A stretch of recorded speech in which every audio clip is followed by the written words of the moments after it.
Hai semua, bertemu lagi di Tentir UKM Wapim.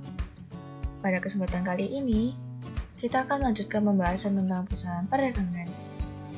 Sebelum menonton video ini, pastikan kalian sudah menonton video yang pertama ya. Cek YouTube di Wapim Channel. Pada kali ini, kita akan membahas tentang metode pencatatan Nito. Prinsip pemikiran Nito. Yang pertama, diskon dan retur dicatat saat terjadinya transaksi. Yang kedua, perusahaan berasumsi akan mengambil diskon dan memperkirakan bahwa retur akan terjadi.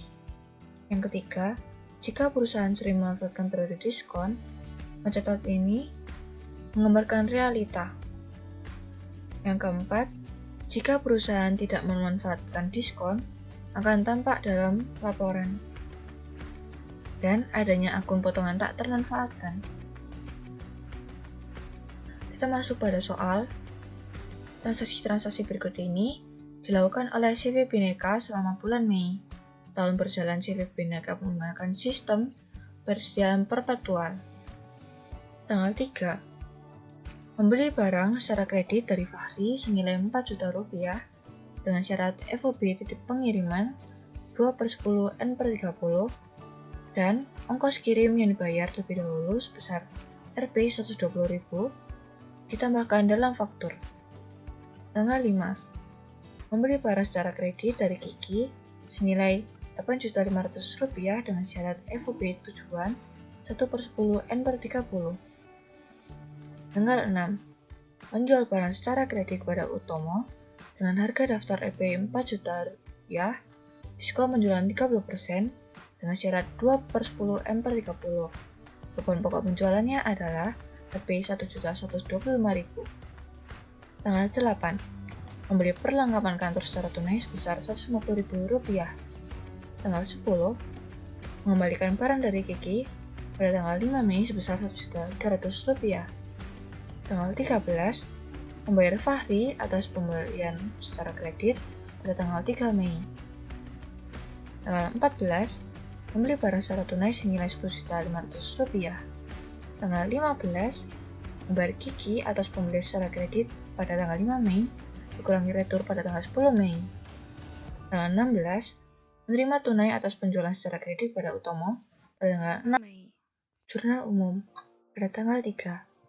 Membeli barang secara kredit dari Fahri senilai Rp4 juta dengan syarat FOB titik pengiriman 2/10 N/30 dan ongkos kirim yang dibayar lebih dahulu sebesar Rp120.000 ditambahkan dalam faktur. Di sini ada transaksi pembelian. Karena menggunakan pencatatan perpetual, maka akun pembelian digantikan dengan persediaan barang dagang. Secara kredit, maka timbullah akun utang usaha. Maka jurnalnya adalah persediaan barang dagang pada utang usaha.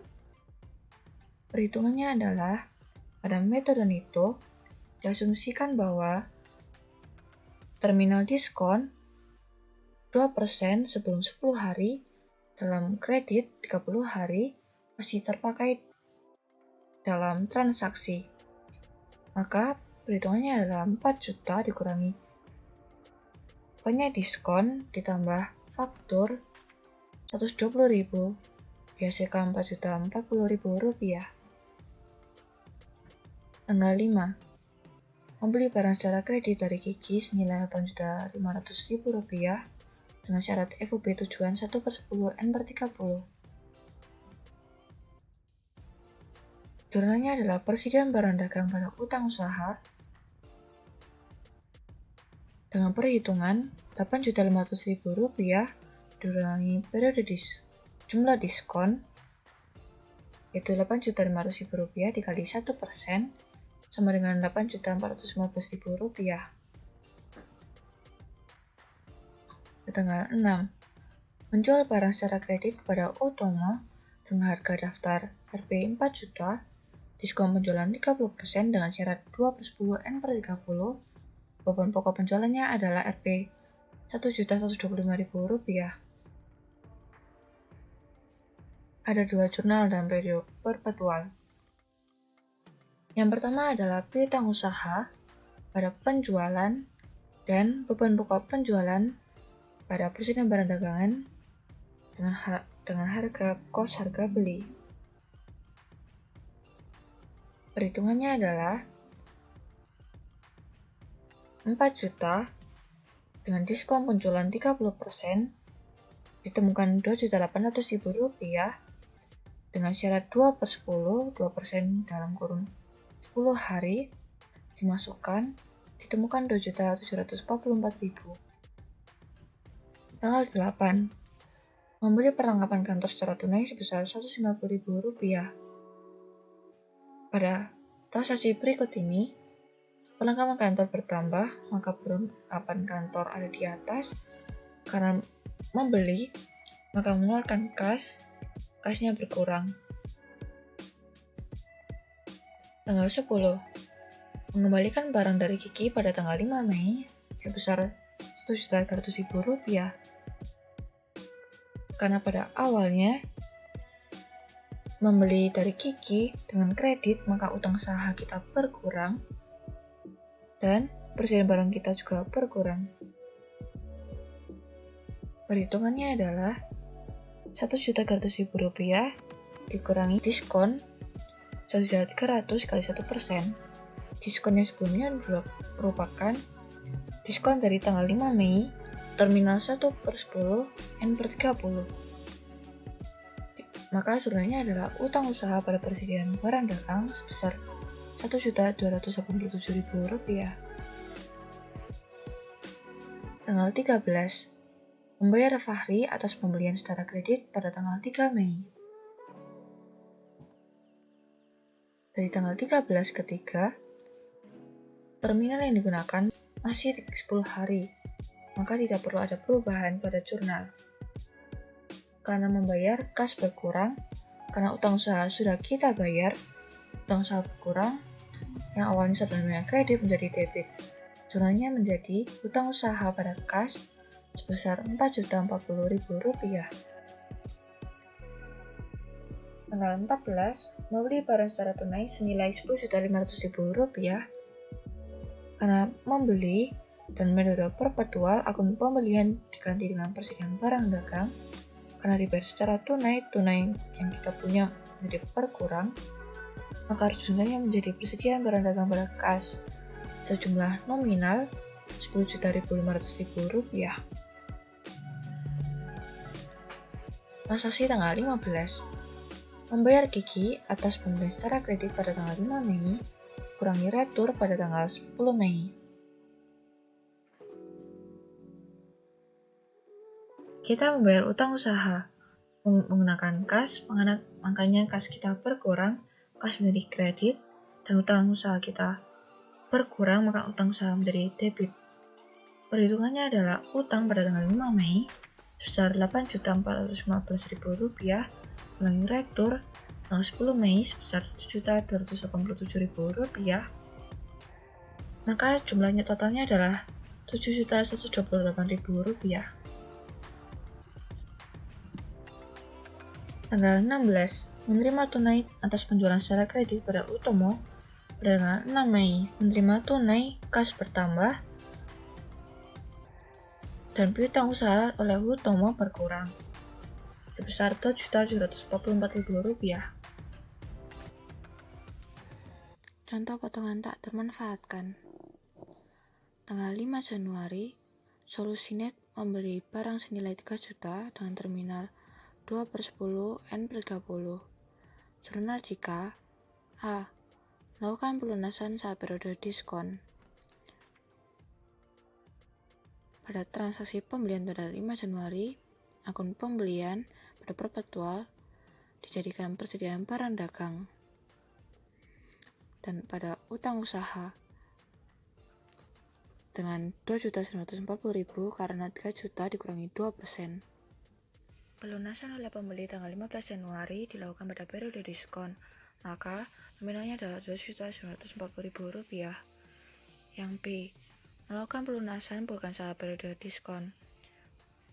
Transaksi pembelian digantikan dengan persediaan barang dagang pada utang usaha sebesar Rp2.940.000. 4 Februari dilakukan pelunasan oleh pembeli di luar periode diskon. Maka utang usaha sebesar Rp2.940.000 ditambahi dengan akun potongan tak termanfaatkan sebesar potongan 2% dari Rp3 juta ditemukan Rp60.000 dibayar dengan kas sebesar Rp3 juta. Nah, sekarang kita akan membahas tentang jurnal penyesuaian. Tapi sebelum itu di sini ada daftar saldo. Perusahaan perdagangan untung terus telah menyusun daftar saldo sebelum penyesuaian untuk tahun yang berakhir tanggal 31 Desember tahun 2019.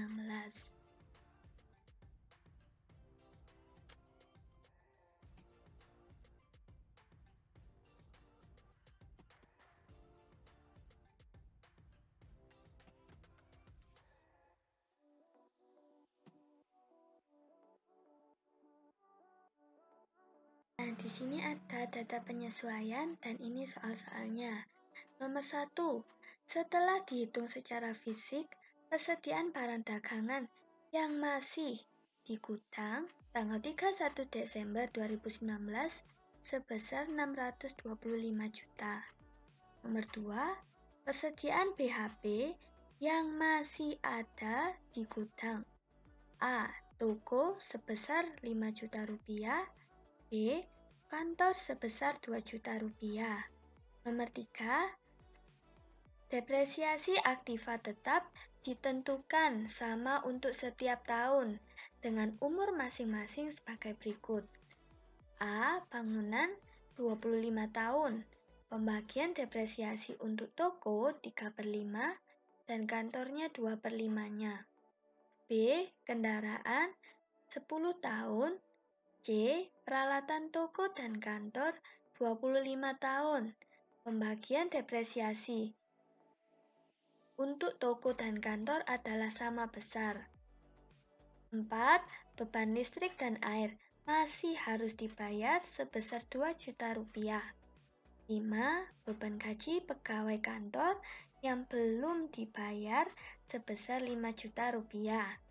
Nomor 6. Beban asuransi untuk tahun ini sebesar 5 juta rupiah. Nomor 7. Beban bunga bank 12% setahun untuk Desember tahun 2019 belum dibayar. Nomor 8. Pendapatan sewa stand diterima di muka diterima tanggal 1 Mei 2019 untuk 1 tahun. Kita langsung saja ke soal yang pertama ya. Nah, soal pertama, setelah dihitung secara fisik, persediaan barang dagangan yang masih di gudang 31 Desember 2019 itu sebesar 625 juta. Nah, karena sebesar 625 juta ini, berarti kita harus cari dari awal, dari persediaan barang dagang awal. Di jurnal penyesuaian ini, di nomor 1 ini menutup akun pembelian, ongkos angkut pembelian, retur pembelian, dan potongan pembelian, serta persediaan barang dagang awal ke akun beban pokok penjualan. Nah, ini tabelnya. Jadi kan persediaan barang dagangan awal ini di daftar saldo itu ada di debit. Kemudian ketika jurnal penyesuaian, ini akun ini ditutup. Jadi beban pokok penjualan ada di debit sebesar 600 juta rupiah. Kemudian persediaan barang dagang awal di kredit sebesar 600 juta rupiah. Nah, ini untuk 1B. Kita lanjut ke pembelian. Nah, ini beban pokok penjualan sebesar 800 juta rupiah, pembelian 800 juta rupiah. Nominal-nominal ini kita ambil dari daftar saldonya. Nah, ini yang 1C. Lanjut. Kan tadi ada pembelian, ada ongkos angkut pembelian. Sekarang ongkos angkut pembelian. Beban pokok penjualan 60 juta rupiah pada ongkos angkut pembelian 60 juta rupiah. Selanjutnya 1D. Nah, ini retur pembelian 40 juta, potongan pembelian 25 juta di debit, pada beban pokok penjualan 65 juta di kredit. Selanjutnya 1E. Nah, ini persediaan barang dagang akhir. Ini di debit sebesar 625 juta sesuai nominal di soal.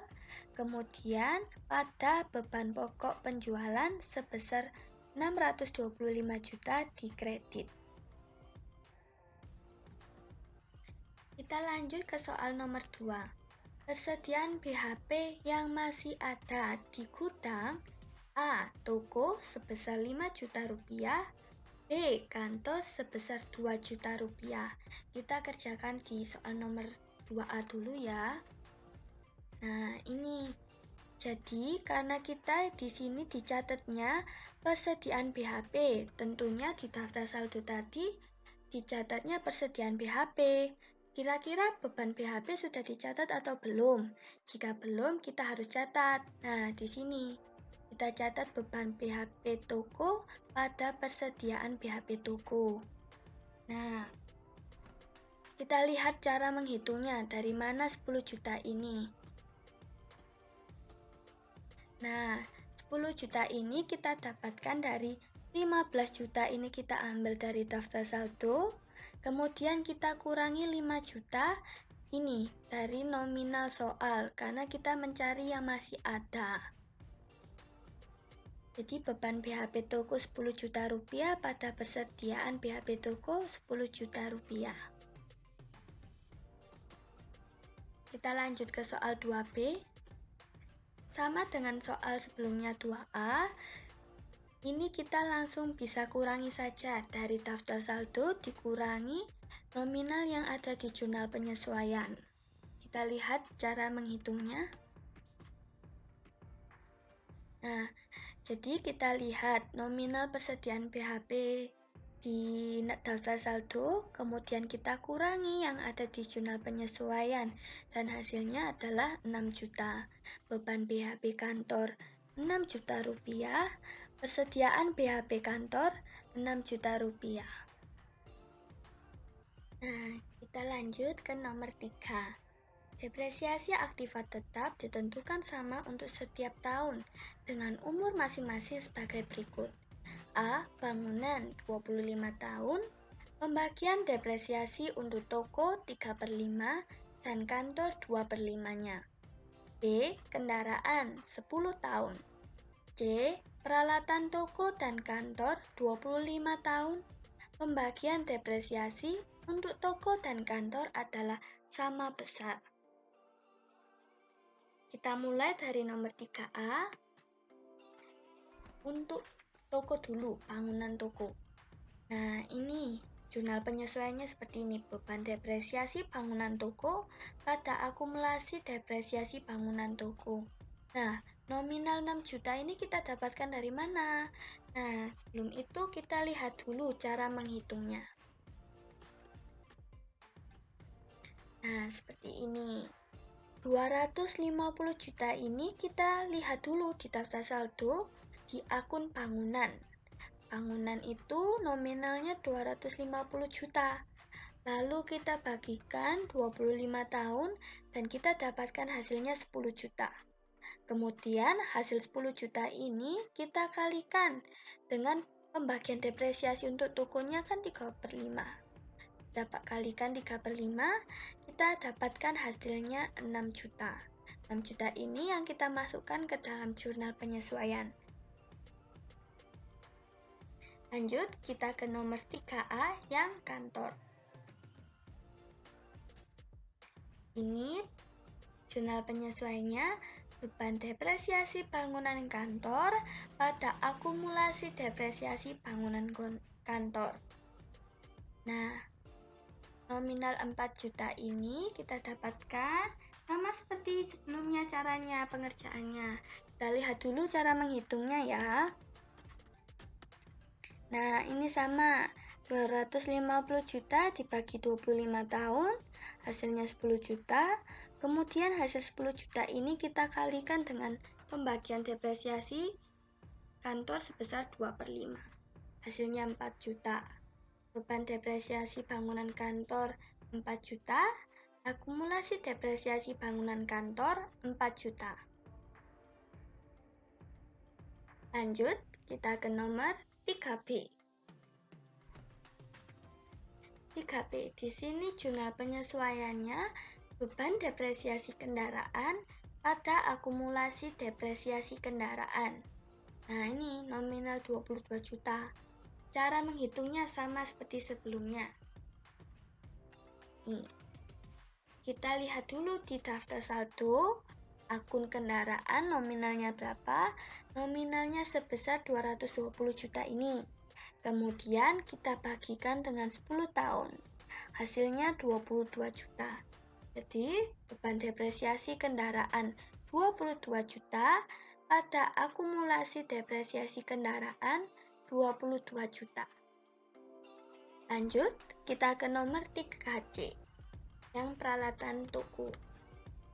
Nah, ini beban depresiasi peralatan toko pada akumulasi depresiasi peralatan toko. Kemudian kita lihat yang peralatan kantor. Sama, beban depresiasi peralatan kantor pada akumulasi depresiasi peralatan kantor. Kalau kita teliti, hasilnya sama, sebesar 9 juta rupiah. Nah, kita lihat dulu cara menghitungnya. Ini perhitungannya. 450 juta ini kita dapatkan dari daftar saldo di akun peralatan toko dan kantor. Kemudian kita bagikan 25 tahun, kita dapatkan hasilnya 18 juta. 18 juta ini kita bagikan 2. Kenapa dibagi 2? Karena di soal sudah tertera sama besar. Nah, kemudian kita dapatkan hasilnya 9 juta. Kita masukkan ke jurnal penyesuaiannya. Lanjut, kita ke nomor 4. Beban listrik dan air masih harus dibayar sebesar 2 juta rupiah. Kita lihat dulu. Nah, seperti ini jurnal penyesuaiannya. Beban listrik dan air pada utang listrik dan air. 2 juta ini kita dapatkan dari soal. Langsung saja bisa kita masukkan ke jurnal penyesuaiannya. Kemudian kita ke nomor 5. Beban gaji pegawai kantor yang belum dibayar sebesar 5 juta. Nah, sama seperti sebelumnya, untuk penyesuaiannya seperti ini. Beban gaji pegawai kantor pada utang gaji pegawai kantor. Nah, nominal 5 juta ini sama, kita dapatkan dari soal. Langsung kita masukkan saja ke jurnal penyesuaiannya. Lanjut, kita ke nomor 6. Beban asuransi untuk tahun ini sebesar 5 juta rupiah. Kita langsung saja lihat ke tabelnya. Beban asuransi pada persekot asuransi. Nah, soal ini kita menggunakan pendekatan LPK atau laporan posisi keuangan. Karena kalau kita lihat di daftar saldo, di situ dicatatnya persekot asuransi. Maka kita di jurnal penyesuaian kita harus menyatat beban asuransi. Nah, ini beban asuransi nominal 5 juta ini kita dapatkan dari soal. Bisa langsung kita masukkan ke sini. Lanjut, kita ke nomor 7. Beban bunga bank 12% setahun untuk Desember 2019 belum dibayar. Kita lihat tabelnya. Nah, ini penyesuaiannya seperti ini. Beban bunga bank pada utang bunga bank. Nah, 4 juta ini kita dapatkan dari mana? Nah, kita lihat dulu ini cara menghitungnya. Nih. Nah, 400 juta ini kita ambil dari akun utang bank yang ada di daftar saldo. Kemudian 1% ini kita dapatkan dari mana? Nah, ini kita lihat dulu. 12% setahun untuk Desember. Nah, hanya yang untuk bulan Desember, berarti untuk 1 bulan. Berarti 1 bulannya 1%. Kita kalikan saja, 400 juta dikali 1%. Hasilnya 4 juta. Kita masukkan ke jurnal penyesuaiannya.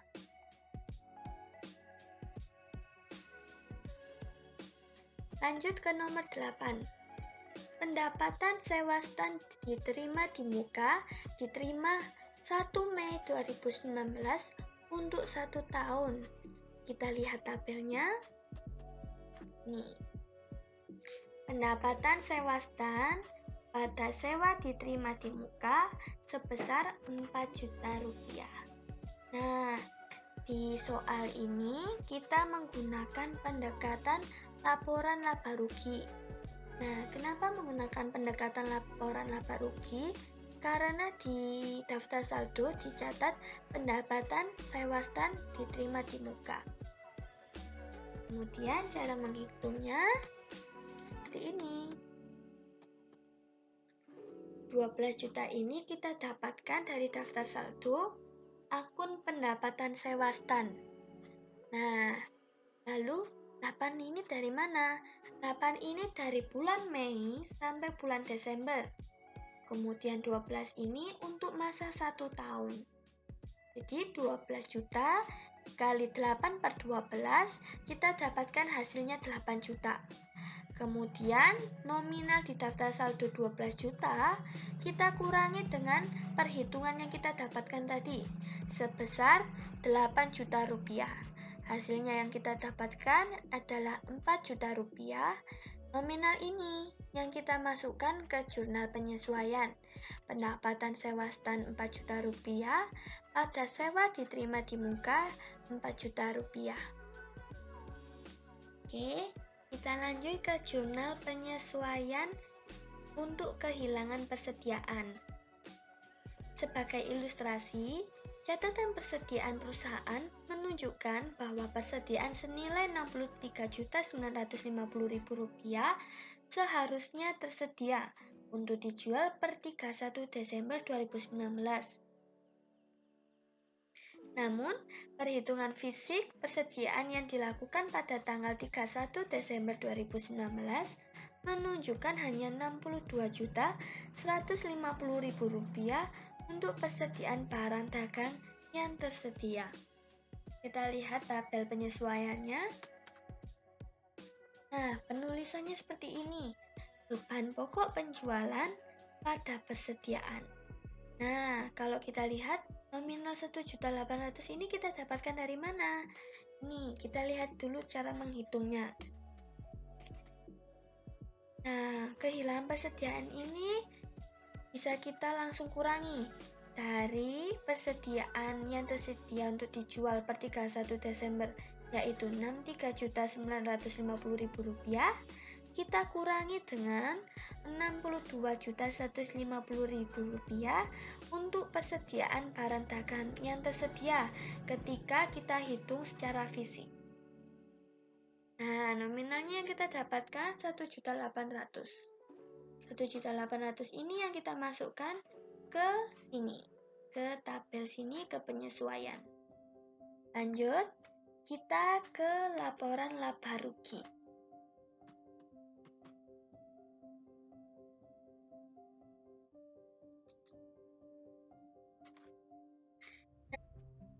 Nah, kita lihat di sini ada penjualan.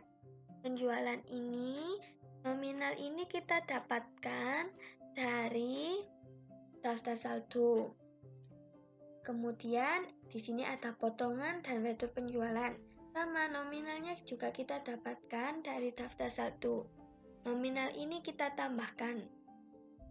Setelah itu, hasilnya kita pindahkan ke posisi kanan untuk kita kurangi. Nah, hasil pengurangan ini dinamakan dengan penjualan bersih.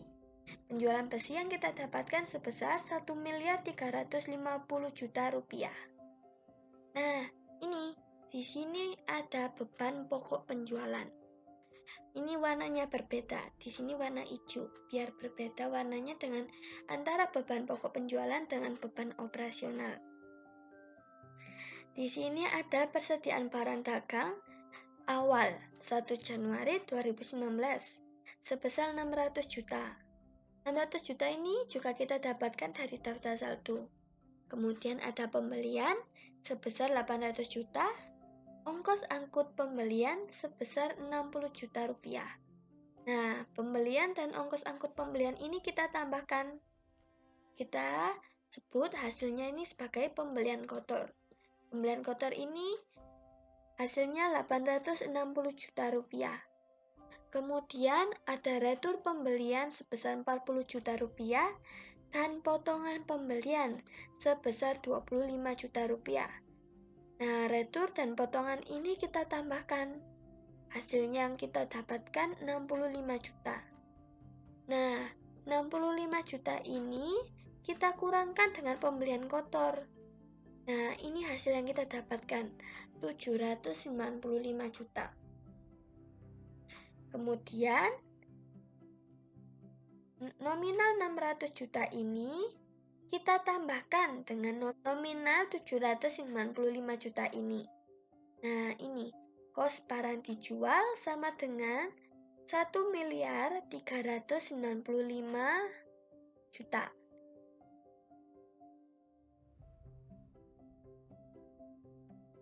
Kemudian persediaan barang dagang akhir 31 Desember 2019 sebesar 625 juta.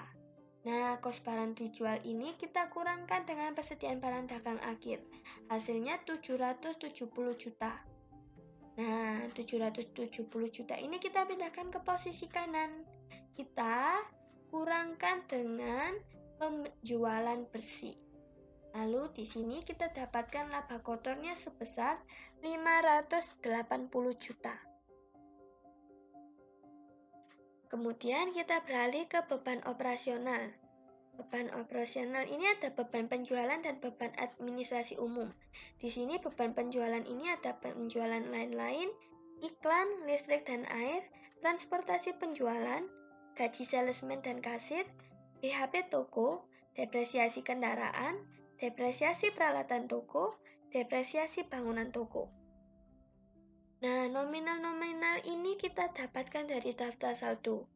Nah, semua nominal ini kita tambahkan dan hasilnya kita pindahkan ke posisi kanan. Nah, ini hasilnya sebesar 295 juta rupiah. Kemudian, ke beban administrasi dan umum ada beban gaji pegawai kantor, BHP kantor, administrasi lain-lain, asuransi, depresiasi peralatan kantor, depresiasi bangunan kantor. Nah, nominal-nominal ini sama, kita dapatkan dari daftar saldo. Kemudian kita tambahkan, kita dapatkan hasilnya 74 juta. Nah, nominal ini 295 juta, kita tambahkan 74 juta. Ini kita dapatkan hasilnya 369 juta. Nah, ini dari laba kotor ini 580 juta rupiah, kita kurangkan dengan 369 juta rupiah. Kita dapatkan laba operasionalnya 211 juta rupiah. Kemudian ada pendapatan dan beban non-operasional. Pendapatan non-operasional yaitu laba penjualan aktiva tetap, pendapatan sewa stand, pendapatan bunga deposito, pendapatan dividen. Nah, ini untuk laba penjualan, bunga deposito, pendapatan dividen, dan pendapatan sewa stand kita dapatkan dari daftar saldo. Kemudian kita hasilnya tambahkan, kita dapatkan 31 juta rupiah. Kemudian beban non-operasional ada beban bunga, yaitu nominalnya 4 juta rupiah. 31 juta rupiah tadi kita kurangkan dengan 4 juta, kita dapatkan 27 juta. Kemudian nominal 211 juta ini kita kurangkan dengan 27 juta ini. Kita dapatkan laba bersih sebelum pajaknya sebesar 238 juta rupiah. Selanjutnya kita ke laporan perubahan ekuitas. Nah, di laporan perubahan ekuitas ini ada modal awal, modal 1 Januari 2019.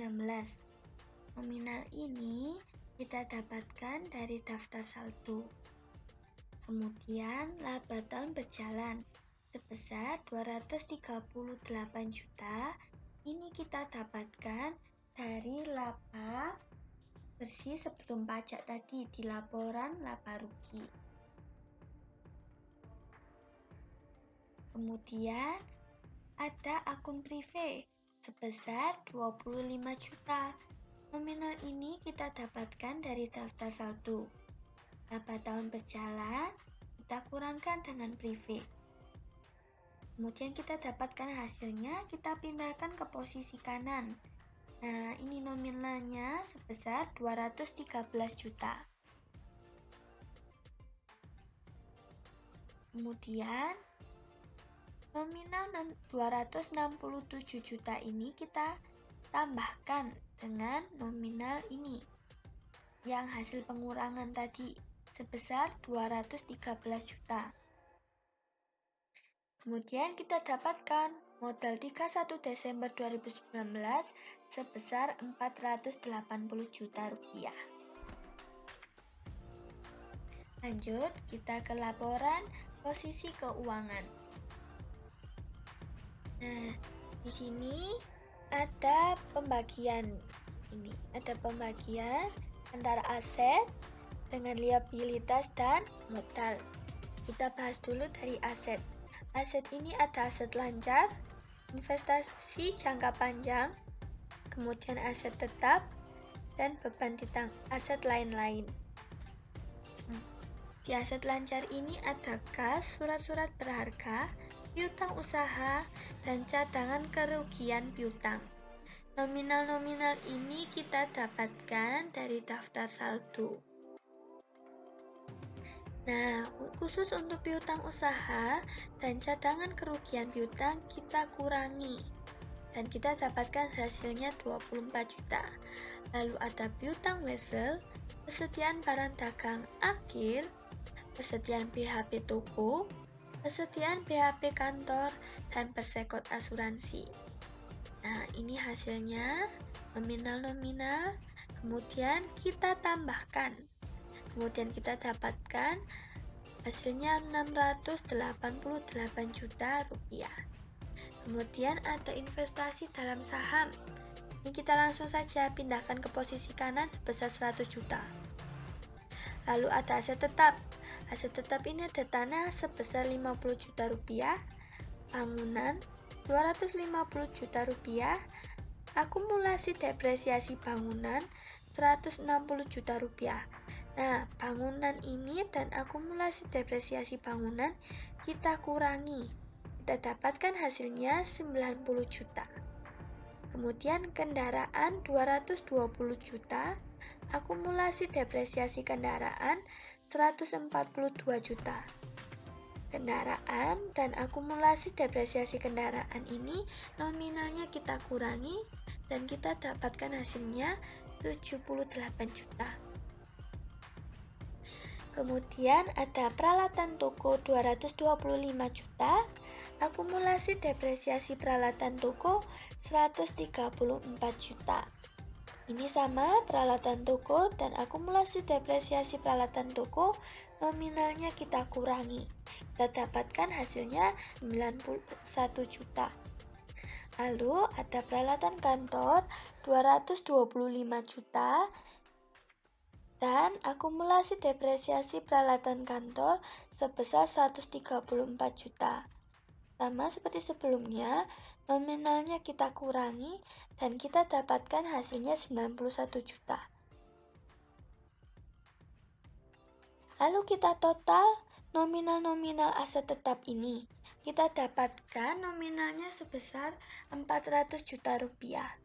Kemudian ada aset lain-lain, yaitu beban ditangguhkan sebesar 75 juta. Nah, nominal 688 juta ditambah 100 juta ditambah 400 juta ditambah 75 juta. Ini adalah total aset. Total aset yang kita dapatkan adalah 1.263 juta rupiah. Kemudian kita pindah ke liabilitas. Di sini ada liabilitas lancar dan liabilitas jangka panjang. Untuk liabilitas lancar ada utang usaha, utang wesel, utang bunga, utang gaji, utang listrik dan air, dan sewa diterima di muka. Nominal-nominal ini langsung kita tambahkan saja dan kita dapatkan hasilnya sebesar 383 juta rupiah. Kemudian untuk liabilitas jangka panjang ada utang bank. Utang bank ini sebesar 400 juta rupiah. Nominal ini kita dapatkan dari daftar saldo. Lalu nominal 383 juta ini kita tambahkan dengan 400 juta rupiah. Lalu hasil dari total liabilitas ini sebesar 783 juta rupiah. Kemudian ada ekuitas pemilik, yaitu modal adi. Modal adi ini sebesar 480 juta rupiah. Nah, nominal total liabilitas tadi sebesar 783 juta ini kita tambahkan dengan nominal modal adi sebesar 480 juta rupiah. Lalu kita dapatkan total utang dan modal sebesar 1.263 juta rupiah. Jurnal penutup. Cara membuat jurnal penutup adalah membalik akun-akun dan melawankannya dengan isi SAR laba rugi. Yang pertama, akun penjualannya awalnya kredit dijadikan debit lalu dilawankan dengan isi SAR laba rugi. Lalu yang kedua, membalik akun retur dan potongan penjualan dilawankan dengan isi SAR laba rugi. Lalu yang ketiga, akun beban dibalik lalu dilawankan dengan isi SAR laba rugi.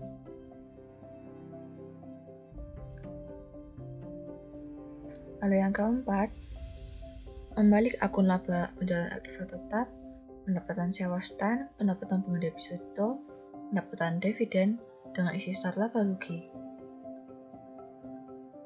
Lalu yang kelima, membalik beban bunga dan melawankannya dengan isi SAR laba rugi.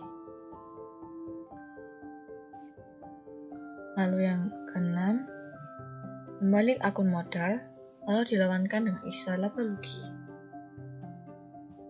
Lalu yang terakhir, membalik akun prive, lalu dilawankan dengan akun modal. Sekian dari kami. Terima kasih sudah mendengarkan. Selamat belajar.